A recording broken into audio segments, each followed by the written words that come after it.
Pronto. Compartilhar aqui, tela.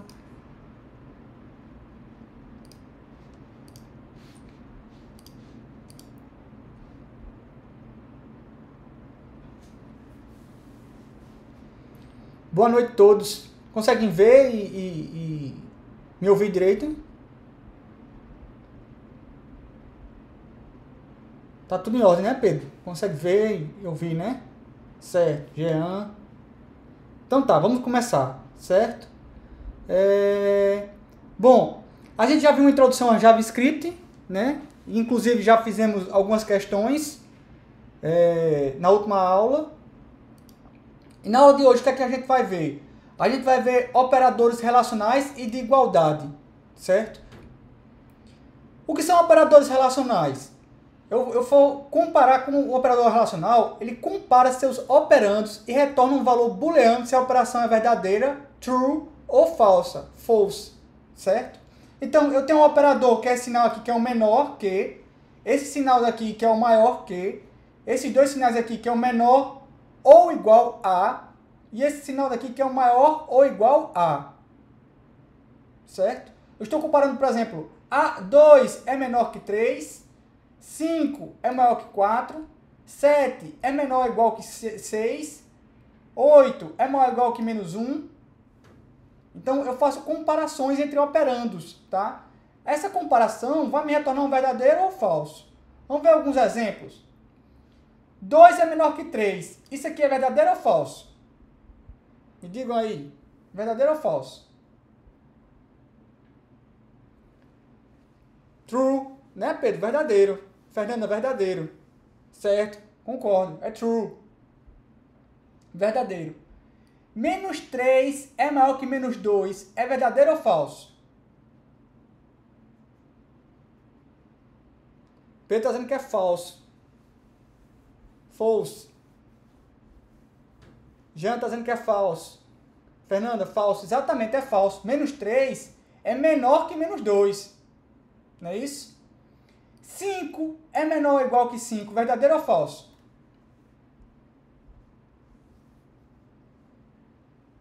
Jean está dizendo verdadeiro. Fernanda, verdadeiro. Exatamente, é verdadeiro. É menor ou igual que 5.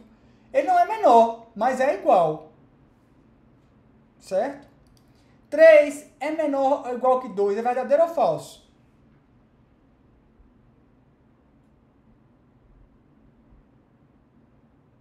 O Juan está dizendo que é falso. O Jean está dizendo que é falso. Quem mais disse que é verdadeiro ou falso? Arthur, falso. Fernanda, falso. Exatamente. 3 não é menor ou igual que 2. Tá? 3 é maior que 2. Certo? Então, eu uso esses operadores aí para fazer comparações. Tá, gente? Entre duas pessoas. Estou fazendo comparações entre valores aqui, mas eu poderia comparar, por exemplo, entre valores que estavam em variáveis também. Eu poderia botar, por exemplo, A é menor que 3, ou poderia colocar, por exemplo, A é menor que B, verdadeiro ou falso. Então, dependendo dos valores que vão estar em variáveis A ou variável B, esse valor pode ser verdadeiro ou falso. Eu não tenho como afirmar exatamente. Depende do valor que vai ser atribuído a A e a B. Tá certo? Isso vai ser determinado em tempo de execução. Não tenho como determinar ainda em tempo de compilação, digamos assim. Certo?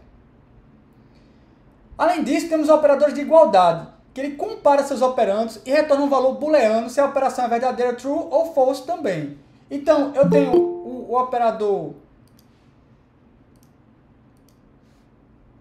Eu tenho o operador igual a, que é dois símbolos de iguais. Não confundir com o operador de atribuição. O operador de atribuição é apenas um símbolo de igual, tá? O igual a são dois símbolos de iguais, certo? Então, é um operador que é igual a, o operador que é diferente de, certo? Eu tenho o igual a e mesmo tipo de, e o diferente de ou mesmo tipo de. Esses dois operadores aqui, o igual a e mesmo tipo de e diferente de ou mesmo tipo de, eu não vou explorar aqui. Eu só estou mostrando que eles existem, certo? Para quando vocês verem, bater o olho e fez, oxi, que operador é esse com 3 sinais de iguais? Que operador é esse diferente aqui que está com não dois sinais de iguais? Então, só estou mostrando que eles existem, certo? O que eu vou explorar mais é o sinal de igual a e diferente de. Tá certo? Isso aqui, ele compara, porque além de ser igual, ele verifica se é o mesmo tipo. Por exemplo, eu estou comparando duas strings. Então, se a string A é igual à string B, e também se são do mesmo tipo, ou seja, se são duas strings. Porque posso acontecer de eu comparar uma string, por exemplo, a string 2, deixa eu botar aqui. Eu posso querer comparar isso aqui, ó.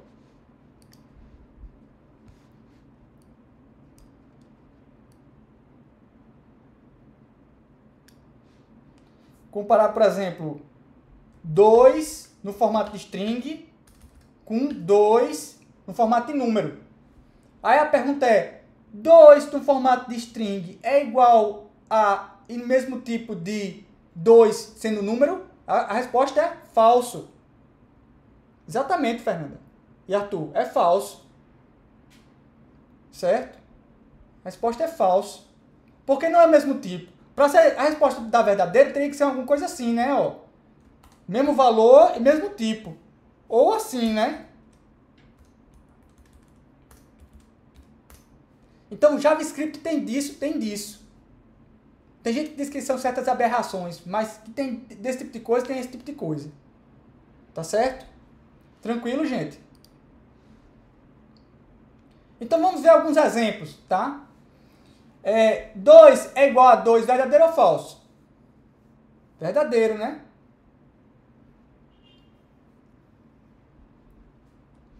2 do tipo número é igual a 2 do tipo string, isso aqui vai dar falso.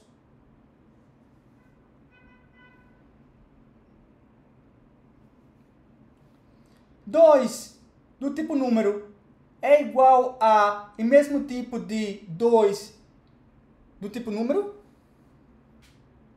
Verdadeiro, o Juan está dizendo que é verdade. Exatamente, Juan, verdadeiro. E se for 2 do tipo número com 2 do tipo string? Se você está verificando se são igual a ou mesmo tipo de.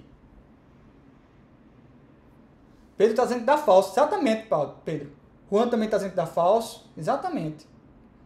Porque, embora sejam os mesmos valores, são tipos diferentes. Então, se são tipos diferentes, vai dar falso.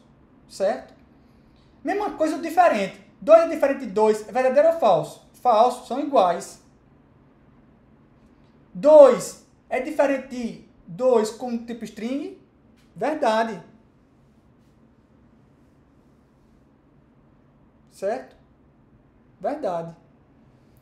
2 é diferente de e mesmo tipo de 2? Não. Isso dá falso.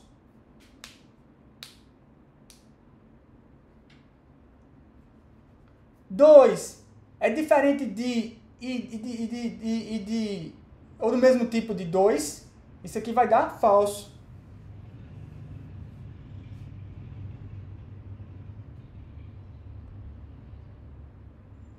Certo? Alguma dúvida, gente? Mas eu não vou explorar esses daqui não. Certo? Não explorar esse igual a e mesmo tipo de. Vou explorar só igual a e diferente de. Tá joia? Alguma dúvida, gente? Professor, Oi. perdi muita coisa, eu cheguei 15 minutos atrasado. Não, eu só falei de operadores de relacional e de igualdade. Beleza. Os slides eu vou disponibilizar assim que terminar a aula, tá certo? Aí você pode ver os 15 minutos que faltou aí no vídeo que eu vou postar, assim que terminar a aula. Certo, obrigado. Nada. Bom, continuando.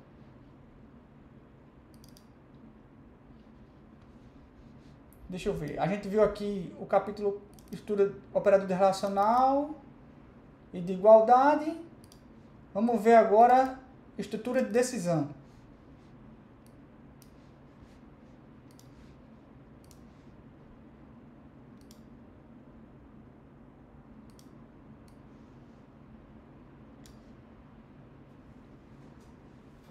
O Juan está dizendo, esse último, se fosse números, daria verdadeiro, né? 3 é diferente de 2 ou diferente de tipo. Sim, é verdade. É verdadeiro. Viu, Juan? Porque 3 é diferente de 2 é verdadeiro. Caio pergunta, veremos tabela verdade? Sim, Caio. Vamos ver tabela de verdade, sim.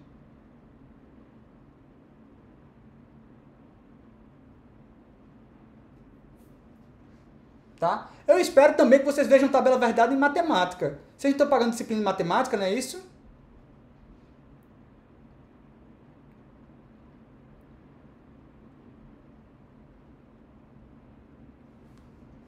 Tabela verdade, acho que não tem na grade. Não tem na grade? Matemática?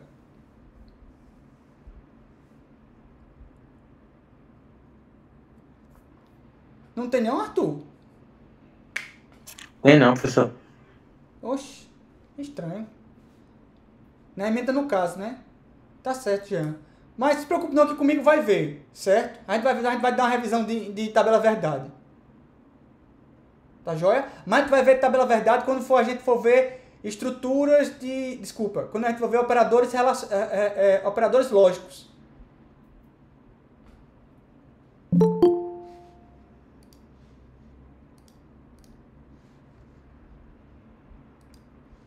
Certo? Então vamos ver estrutura de decisão.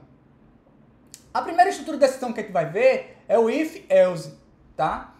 O if-else executa uma ou mais instruções se a especificada condição for truth.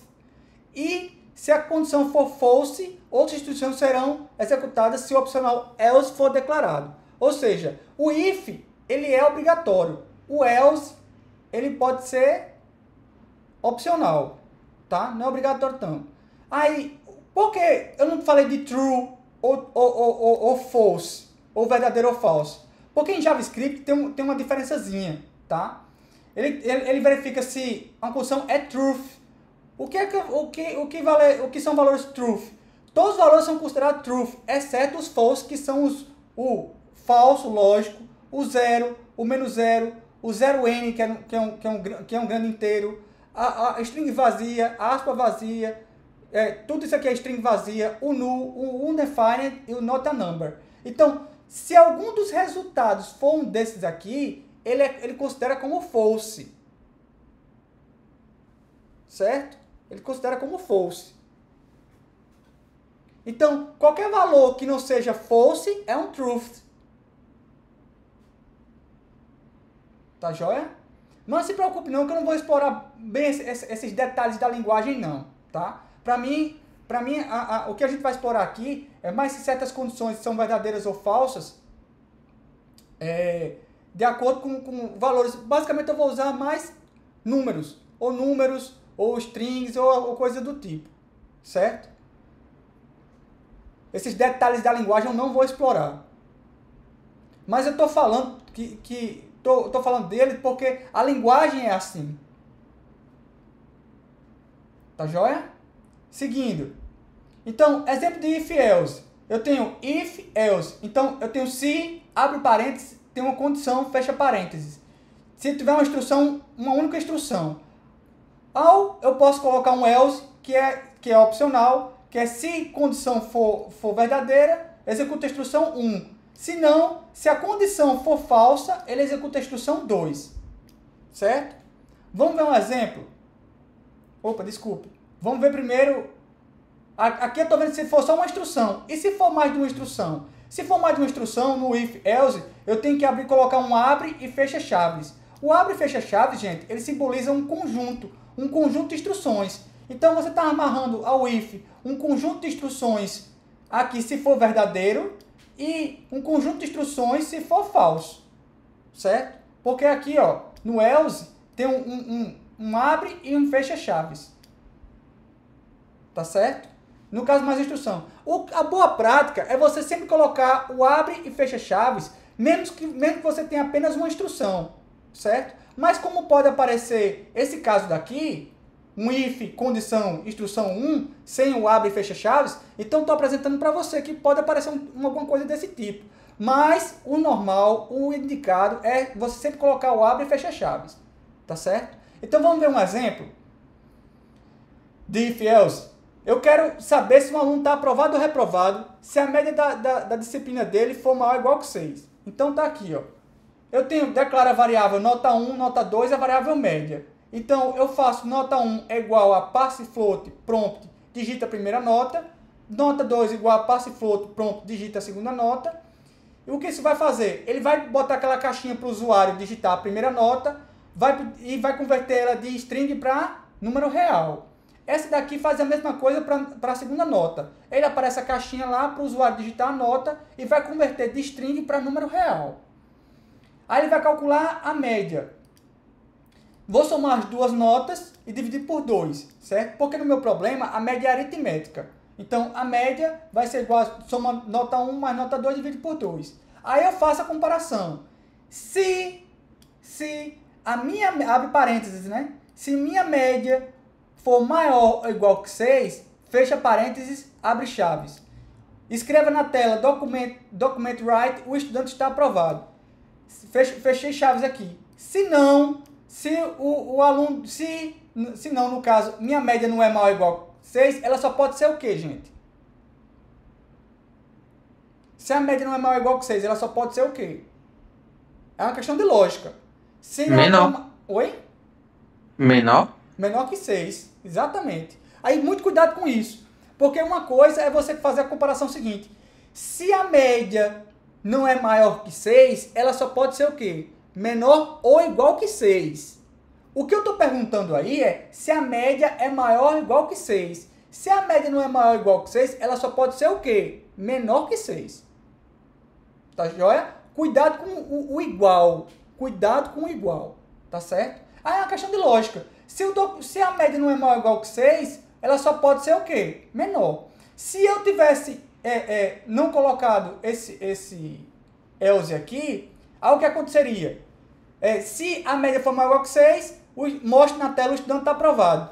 E se não fosse? Se não fosse, não ia fazer nada, porque você não botou a instrução para fazer alguma coisa. Se eu omitisse esse else. Deu para entender aí? No caso, como eu coloquei, então se a média não é maior que 6, ela só pode ser o quê? Menor que 6. Aí mostra na tela o estudante está reprovado. Vamos executar esse programa? Eu vou selecionar ele aqui. Vou abrir meu Visual Studio Code aqui. Vou abrir um arquivo aqui. Vou mandar salvar. Vou chamar de média. Média.html. Bota a hashtag script, né? Script. O Visual Studio Code completa para mim. Dou um Ctrl V. Deixa eu dar um Ctrl C lá. Quem não pegou o Ctrl C? Copy.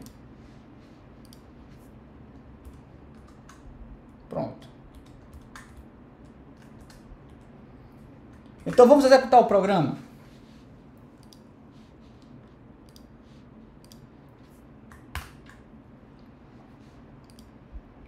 Média HTML. Tá aqui, ó. Digita a primeira nota. Vamos supor que o usuário, o aluno tirou um 7. E como segunda nota tirou um 8. Então o estudante está aprovado. Por quê? Porque a média dele vai ser maior que 6. Deixa eu dar um zoom aqui. Então está mostrando aí, o estudante está aprovado. Certo? E se fosse o contrário? Se o aluno tivesse tirado um 5 na primeira nota e um 4 na segunda nota. Então o estudante está reprovado, porque a média dele ia ser menor que 6. Tá? E se fosse exatamente 6, o que ia acontecer? Primeira nota 6, segunda nota 6. Então o estudante está aprovado, porque justamente a nota dele é igual a 6. Então você verifica se, como está lá no problema, né? Cadê? Aqui. Se a média dele for maior ou igual que 6, o estudante está aprovado. Se não, deixa eu indentar aqui o código, arrumar ele aqui. Indentar o código, gente, é arrumar o código, tá? É muito importante fazer isso. Veja, olha, o meu fecha-chaves aqui, ó, termina bem debaixo do if. O abre-chaves é na linha do else. O fecha-chaves aqui, ó, é tudo na mesma linha. Tá vendo que o Visual Studio Code mostra uma linha vertical para mim? Então, esse tipo de arrumação de parágrafo que a gente chama aqui, a gente chama isso de indentação. A indentação ele é muito importante na computação, tá? Em programação. Ajuda a gente a visualizar o código. Porque a gente lê muito mais código do que escreve. Então você tem que escrever um código de maneira que seja clara, tá? Com nome de variáveis que fiquem claros. Por exemplo, se você cria uma variável chamada N1 e N2, eu vou saber que é nota 1 e nota 2. Mas se você bota o nome nota 1 e nota 2, fica muito mais claro. Tá certo? Alguém levantou a mão aí? Fui eu. Pois Tem não. como eu repetir esse negócio de indentação, por favor? Tem. Esse recuo aqui, ó. Deixa eu desformatar o código aqui. Certo. Esse aqui, ó. Se eu tiver isso aqui assim, ó.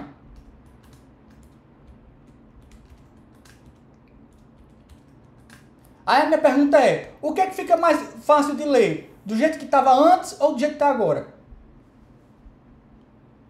Esse documento.write aqui, tá dentro do if ou tá fora? O que é que fica mais... O programa é pequeno, talvez fique fácil de você ler. Mas à medida que você aumenta o programa, fica mais difícil de você ler. Aí a pergunta é, a arrumação, digamos assim, a organização do código é importante? É importante. Certo? Então, o que é que a gente faz para arrumar o código? A gente bota tabulações. A gente dá um sinal de tab para arrumar o código. Então, a gente procura deixar as coisas alinhadinhas. Por exemplo, se eu tenho uma instrução dentro de outra, no caso do if aqui, eu dou um tab aqui para mostrar que está dentro do if. A mesma coisa do else. Ó. Essa instrução aqui eu dou um tab para mostrar que está dentro do else.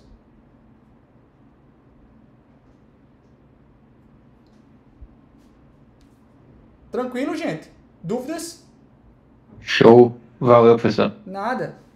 Então, esse tipo de arrumação ela é importantíssima. Os alunos vocês vão fazer prova, aí eu digo, escreva um código para fazer, sei lá, calcular a média de um estudante e dizer se está aprovado ou reprovado. Aí você escreve um código todo assim, ó. Aí, para eu ler, para eu corrigir a prova, fica até mais difícil. Talvez fique fácil para você ver que esse programa aí é curtinho. Mas se você fizer um programa com umas 20 linhas, 30 linhas, aí já começa a ficar mais complicado de você ler. Tá certo? Então é importantíssimo você fazer essa indentação.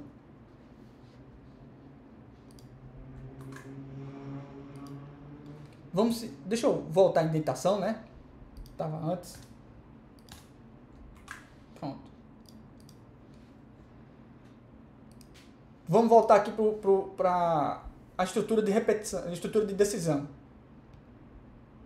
Eu posso, do mesmo jeito que eu posso ter o if-else, eu posso ter o que a gente chama de if-else aninhado, tá? O que é um if-else aninhado? Ora, se meu if-else são instruções de programação, e dentro do if e do else eu boto instruções de programação, então eu posso ter um if-else dentro de outro if-else? A resposta é sim, eu posso ter um if dentro de outro if.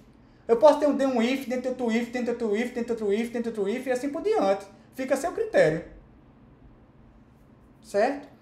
Então, o que essas instruções vão executar? Ora, se condição 1 for verdadeira, ele vai entrar aqui dentro e vai avaliar a segunda condição. Se a condição 2 também for verdadeira, aí ele executa instruções que vão ser executadas se ambas as condições forem verdadeiras. Tá? Se a condição 2 for falsa, ele vai executar as instruções aqui, onde está marcado, que são execuções executadas se somente a condição 1 for verdadeira.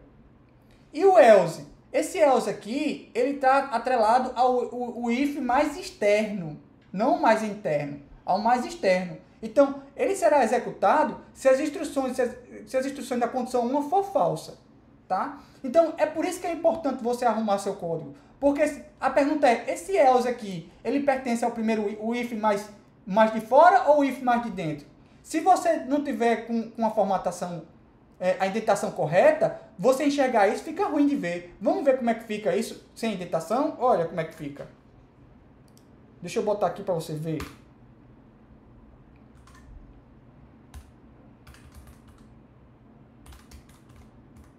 O senhor sofreu com as minhas atividades período passado, hein, professor? Sofri, meu amigo.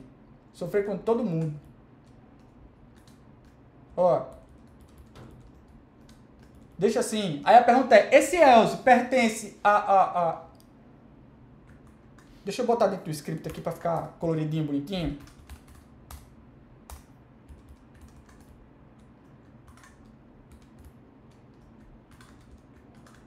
Pronto.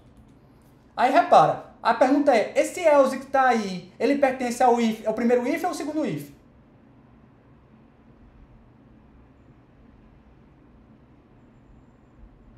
Vou até tirar esses carinhas aqui. E aí, pertence ao primeiro ou ao segundo? Tá vendo como é que fica mais difícil de ver? Você consegue observar isso? Agora eu vou fazer a mesma pergunta arrumando o código. Ó. Aí a pergunta é, esse else daí, ele pertence ao primeiro if ou ao segundo if? E aí? Ninguém quer responder nada, não? Pode mostrar de novo. Ao primeiro. Exatamente, pertence ao primeiro. Pedro está dizendo, bom do Visual Studio Code é que ele muda a cor das chaves. É, exatamente, Pedro. Ele tem essa facilidade também, né? Deixa eu puxar mais para cá para poder ver o que vocês estão falando no chat.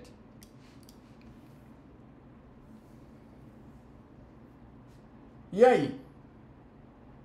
Tá vendo como é importante você indentar o código?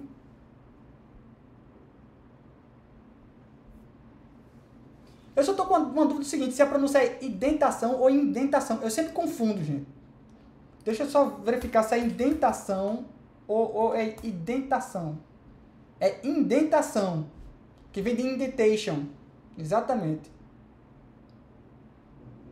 É indentação. Eu sempre confundo indentação com indentação. É indentação, com N, tá? Deixa eu até renomear o arquivo aqui. O correto é indentação. Indentação.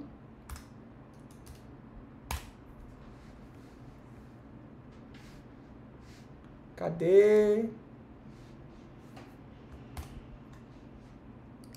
Indentação. Pronto. Mas deu para enxergar aí, gente, a diferença? Então, é sempre importante você, sempre formata o código, faça bonitinho, faça arrumadinho, faça organizado, as chaves, o fecha-chaves casando com o if aqui, ó. O fecha-chaves casando com o fecha-chaves aqui do else. Faça sempre bonitinho, certo? O abre-chave na mesma linha.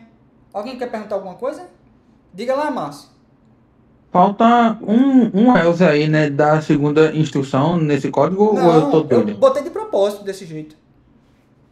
Tá de propósito. Poderia ter, né? Mas eu botei desse jeito de propósito. Porque se fosse um else a mais aqui, teria um else aqui assim, né? Ó. Não é isso? É dentro, né? O else da segunda instrução é dentro, né? É dentro. Exatamente, Márcio. É dentro. Tá? Mas como ele não tem, e não tem de propósito, ele é assim, ó. Tá certo? E aí, vamos lá? Vamos continuando?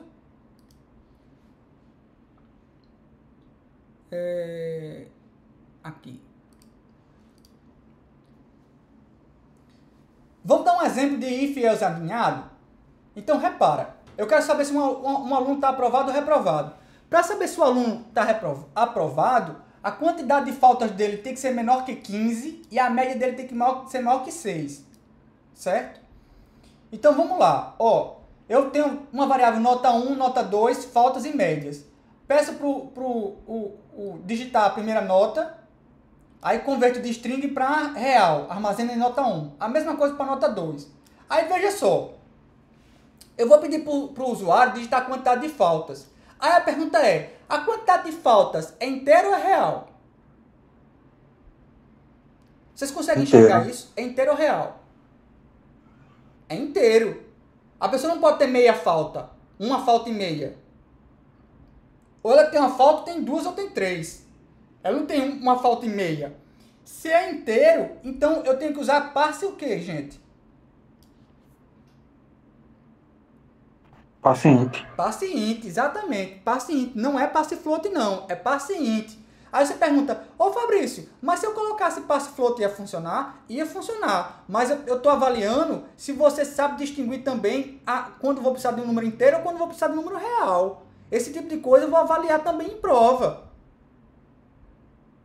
Certo? Então é importante você colocar adequadamente os valores corretos. Se eu estou precisando ler um inteiro, então tem que ser paciente, não passe float. Tá certo? Tranquilo até aí, gente? Alguma dúvida? Arthur, alguma dúvida, Arthur?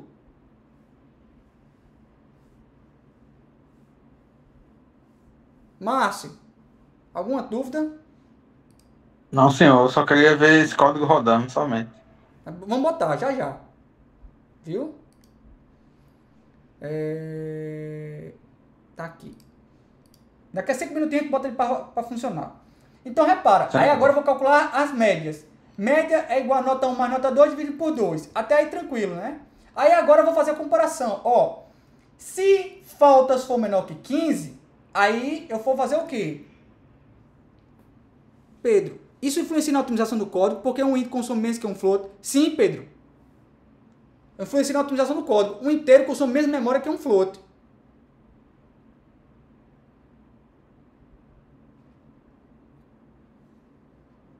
Certo?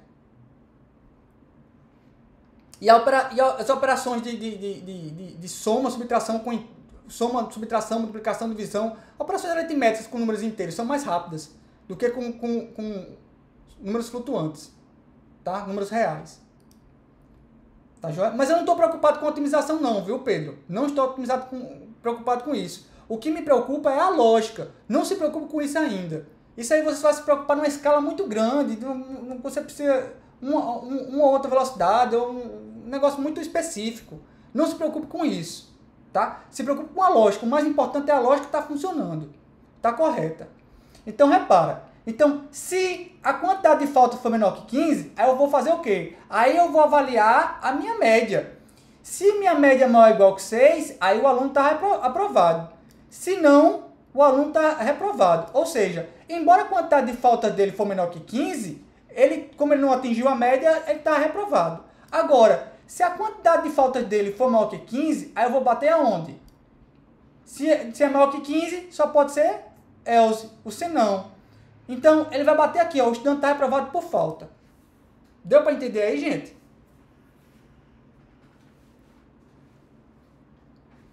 Vamos executar esse código para você ver? Repete de novo, professor, por favor. Repito.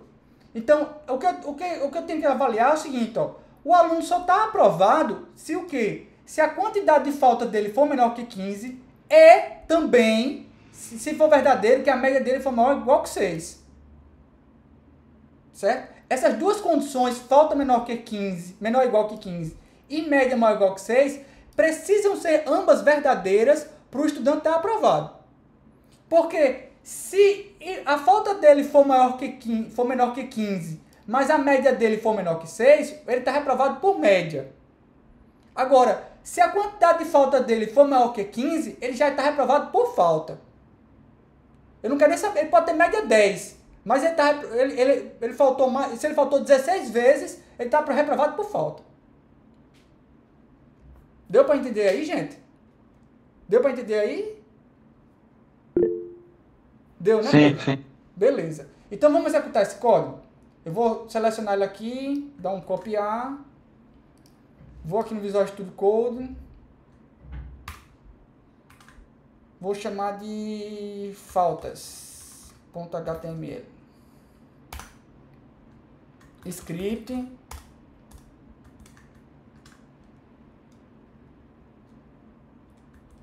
Vou botar assim para ficar melhor. Mas veja que o código não está indentado corretamente. Bota assim, pronto. Agora está indentado corretamente. Certo? Então vamos executar esse programa?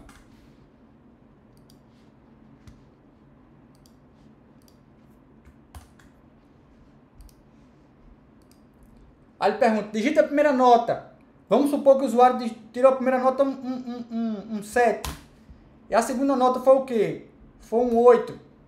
Vai dar o quê? Que média? 7,5, né? Aí digita a quantidade de faltas. Aí, vamos supor que ele só tem 5 faltas. Então, esse aluno tem que estar o quê? Aprovado, né? A quantidade de falta for menor que 15 e a média é 7,5. Então, o aluno está aprovado. Ele está mostrando na tela que o estudante está aprovado. Certo? Vamos executar de novo o programa? Primeira nota, vamos supor que foi a mesma coisa, um 7 e a segunda nota um 8. Mas a quantidade de falta dele foi 20 faltas. Tá ok? Então, ó, o estudante está reprovado por falta. Ou seja, embora ele tenha média maior que 6, maior ou igual que 6, né, na verdade, ele como tem mais de 15 faltas, então ele está reprovado por falta. Certo? Vamos executar novamente. Agora eu vou dizer que o aluno teve média, nota 5 na primeira nota 4 na segunda nota. Minha quantidade de falta dele foi 4 faltas. Aí o estudante está reprovado, mas essa reprovação aí é por média. Tá? Se você quiser deixar mais claro, você pode botar assim, ó. O estudante está aprovado ou o estudante está reprovado por média. Se você achar melhor colocar dessa forma. Para ficar mais claro. Se você quiser, você pode colocar. Então, repara. Ele tirou 4, tirou um 5 e só teve 4 faltas. Então, o estudante está reprovado por média.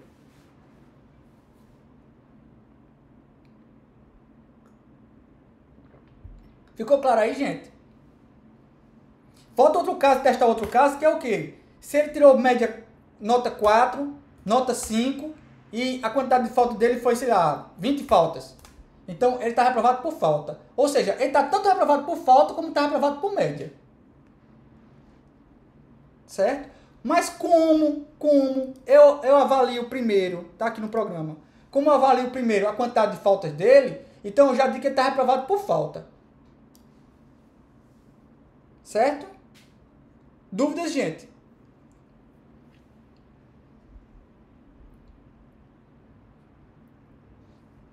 Dúvidas? Nenhuma? Deixa eu puxar aqui. Sem dúvidas, né? Joia. Então vamos lá, segue o jogo.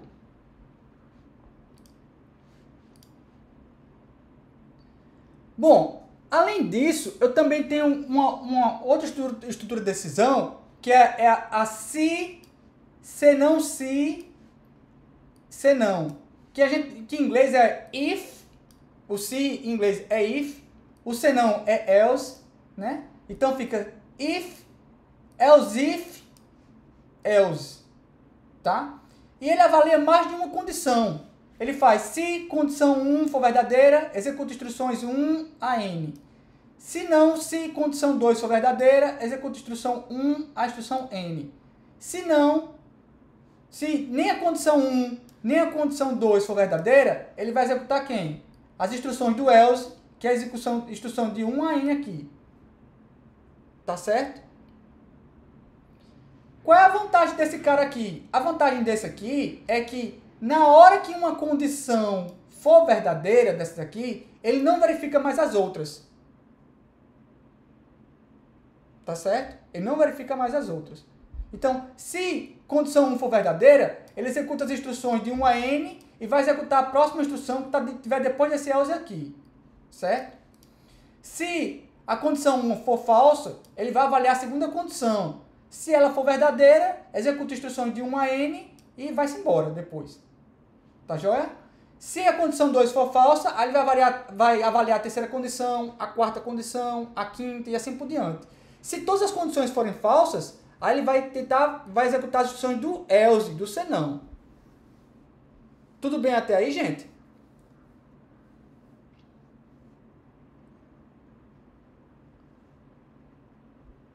Vamos executar um exemplo? Um exemplo seria esse aqui, ó. Eu quero que, dado um dia da semana, ele mostre para mim se é segunda-feira, terça-feira, quarta-feira, quinta-feira e assim por diante. Por exemplo, se o dia for 1, ele mostra segunda-feira. Se o dia for 2, ele mostra terça-feira. Se for 3, quarta-feira. Se for 4, quinta-feira. E assim por diante, certo? Então, vamos botar esse programa para executar? Então, tá aqui, ó. Note que o programa está incompleto, né? semana.html. Eu vou completar ele com vocês aqui. Então, repara, ó.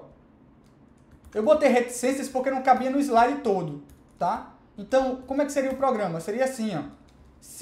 Primeira pergunta. Eu vou pedir pro usuário digitar um número que corresponde ao dia da semana. Esse número que ele vai digitar vai ser um número inteiro ou um número real? Primeira pergunta que eu faço. Caio está dizendo que vai ser inteiro. Juan diz que é inteiro, Pedro diz que é inteiro, Arthur diz que é inteiro. Exatamente, vai ser um número inteiro. Não vai ter 1 e meia, não. Então, se é um número inteiro, eu vou usar meu parseInt para transformar de string para número inteiro. Certo?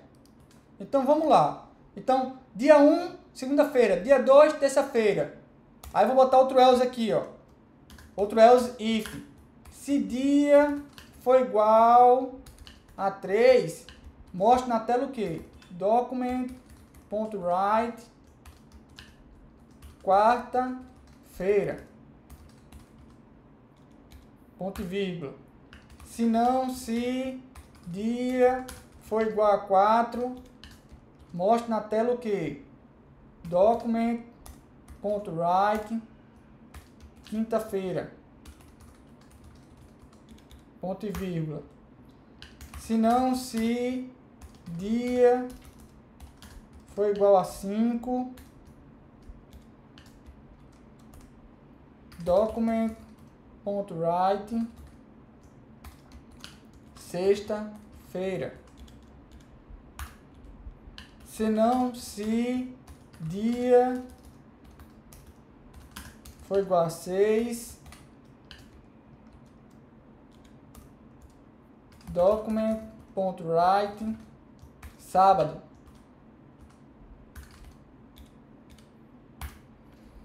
E finalmente, se dia for igual a 7, escreva domingo. E se não for nem 1, nem 2, nem 3, nem 4, nem 5, nem 6, nem 7, se o usuário digitou um número, por exemplo, ou ele digitou 0, ou digitou um número maior que 7, aí ele mostra na tela dia inválido. Tá certo? Vamos executar esse programa? Veja que eu executei vários if, else. Por quê? Porque eu estou avaliando qual é o valor do dia para poder mostrar. Dia igual a 1? Não. Dia igual a 2? Não. Dia igual a 3? Não. Dia igual a 4? Não. Dia igual a 5? Aí vamos supor que seja. Aí mostra na tela, sexta-feira. E pronto. Aí sai, ele termina o programa, né? Porque depois do else aqui, não tem mais nenhuma instrução. Então ele termina o programa. Se tivesse mais instruções, ele ia executando, né? Então vamos executar.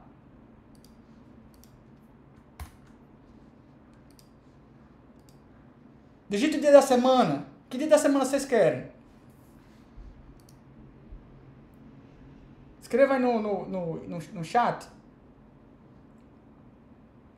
Fernanda, 3. Tá aqui, Fernanda. Deixa eu executar de novo aqui. Dia 3. Quarta-feira. Quarta-feira. Vamos de novo. Dia da semana. 7. Domingo. Dia da semana. 0. Dia inválido.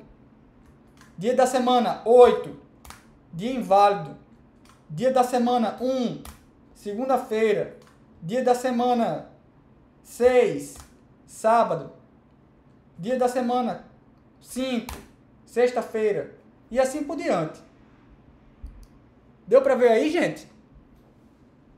Alguma dúvida? Tá tranquilo? Arthur, tá tranquilo? Márcio, viu aí o programa executando, Márcio? O que é que achou? Sim, senhor. Tá tranquilo? Alguma Tá dúvida? tranquilo. Tá tranquilo, né? Vamos Esse Else, deixa eu ver se eu entendi a lógica dele. lá. É muito mais, ele procura persistentemente a condição correta, né? Exato, Em vez de... exato. Ele vai testar por múltiplos valores. Isso aqui é verdadeiro, isso aqui é verdadeiro, isso aqui... Não digo múltiplos valores, ele vai testar por múltiplas condições, né?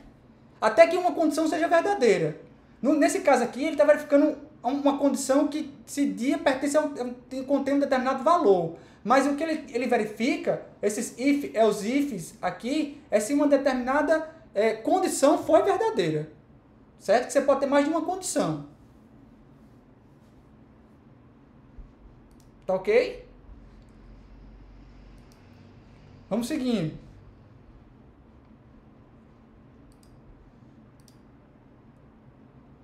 Bom, a nossa última expressão aqui, estudo de decisão, é a que a gente chama de switch case default, tá? Ele avalia uma expressão combinando o valor da expressão com uma cláusula case, executando as instruções cujo case casou com a expressão. Aí tem um exemplo aqui de switch case default. É assim, ó. Switch, expressão, valor 1, instruções executadas quando o resultado da expressão for valor 1. Aí ele bota um break. Depois eu vou explicar para que serve esse break. Caso seja valor 2, executa instruções da expressão valor 2. E assim por diante, certo? Se o valor dessa expressão aqui não casar com nenhum desses valores, então ele vai executar as instruções que estão no valor, que estão no default aqui, certo? Isso aqui, gente, isso aqui é como se fosse uma tabela. Eu vou montar essa tabela para vocês verem. É como se fosse assim, ó. Vou botar o exemplo anterior, mas usando switch case, para você ver como é que seria com switch case. Seria assim, ó. Vou abrir o pages aqui. Seria mais ou menos assim, ó. Suponha que eu tenha a seguinte tabela.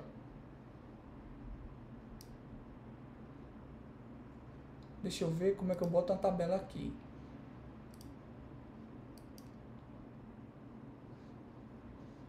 Só que eu quero assim, ó.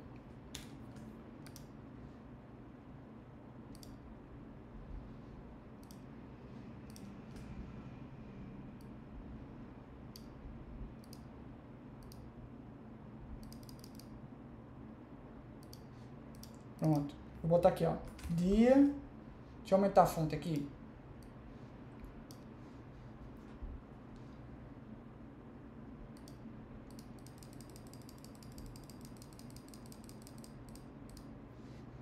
Dia. Oh, danado. Dia. Instrução. Imagina a seguinte tabela. Tem o dia 1, dia 2, dia 3, dia 4, dia 5, dia 6, dia 7, dia 8, dia 9. Que seria inválido, né?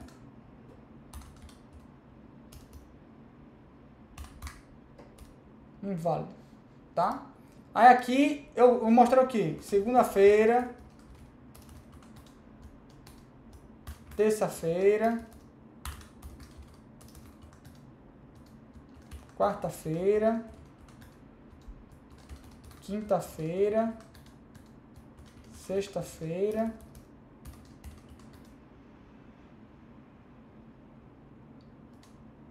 sábado, domingo. Botei a mais, né? Deixa eu eliminar essa linha aqui. Pronto. Então tá aí. Imagine uma tabela exatamente essa, tá? Dia é o valor que eu tenho. Se eu tenho 1, mostre segunda-feira. Se eu tenho valor 2, mostre terça-feira. Se eu tenho valor 3, mostre quarta-feira. Se eu tenho um valor 4, quinta-feira. Se eu tenho um valor 5, sexta-feira. Se eu tenho um valor 6, sábado. Se eu tenho um valor 7, mostre domingo. E se for inválido, mostre o quê? Mostre dia inválido. Certo? Então, imagine uma tabela desse jeito. Certo? Então, como é que eu faria com o switch case? Faria assim, ó. Cadê? Tá aqui. Vou criar um novo código aqui. Vou botar semana 2.html. Tá aqui, ó. Script. Como é que seria com switch case? Deixa eu copiar aqui. Esse comecinho aqui que vai ser igual. Vou pedir para o usuário... Oh, danado. Vou pedir para o usuário digitar o dia da semana, certo? Aí eu faço, ó, switch dia. A expressão é o que tá o conteúdo da variável. Essa variável tem o quê? Essa variável tem um valor 1, 2 pontos. Se ela tem um valor 1, aí eu faço o quê? Aí eu faço um document.write mostrando o quê? Que nem tá na tabelinha. Mostrando o quê? Segunda-feira. Ponto e vírgula. Certo? Aí eu dou um break. Qual é a função desse break? É assim, ó. Deixa eu botar o case 2 que você vai entender. Case 2, ponto e vírgula. Se o valor da minha variável dia é 2, aí eu faço o quê? Document.write terça-feira e break. Qual é a função do break? Se esse break não existisse, aí vê o que aconteceria.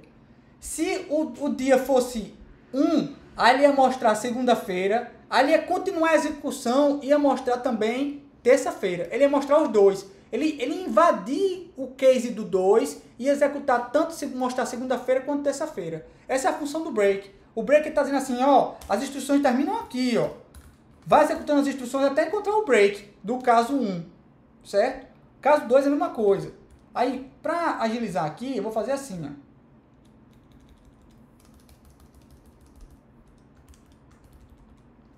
2, 3, 4, 5, 6, 7. Case 2. Coisa fácil, né, professor? Eu gosto de coisa fácil, né, professor? É, exatamente. Para ganhar tempo, né? Quarta-feira.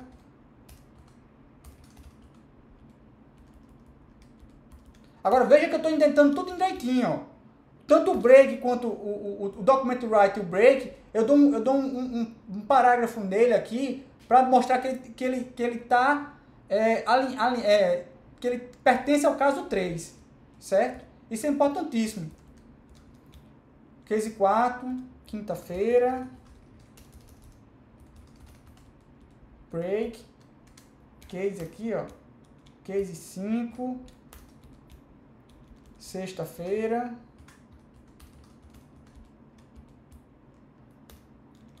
case 6, mostre sábado, case 7, mostre domingo.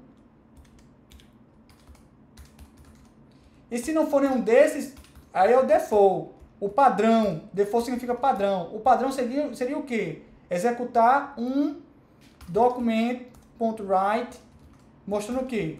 Dia inválido.